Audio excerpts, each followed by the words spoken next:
ही आहे बियास नदी. बियास नदी जी आहे हिचं उगमस्थान आहे रोहतांग पास. आता रोहतांग पास जे ठिकाण आहे ते आहे हिमालयाच्या एकदम उंच अशा ठिकाणावर. कुलू मनालीपासून साधारणतः 70-80 किलोमीटरवर ही आपल्याला बियास नदीचं उगमस्थान दिसते. बियास नदी तिथून उगम पाहून मग परत मनाली येते. मनालीहून परत पुढे ती कुलू नावाच्या जिल्ह्यात येते. कुल्लीहून नंतर पुढं मंडी नावाचा एक जिल्हा आहे जो परत हिमाचल प्रदेशामध्ये आहे. मंडीवरून ती पुढे जात जात जात एक कांगरा नावाचा जिल्हा आहे, कांगऱ्यामध्ये जाते आणि कांगऱ्यानंतर पुढं मात्र ती पंजाबमध्ये प्रवेश करते आणि पंजाबमध्ये प्रवेश केल्यावर ती सतलज नदीला मिळते.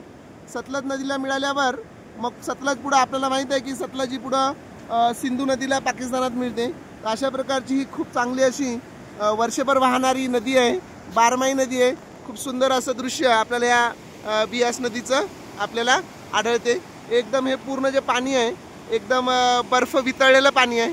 खरं तर हा उन्हाळ्याचा दिवस असूनही एकदम सुंदर असं थंडगार असं वारा आपल्याला इथं आढळतो.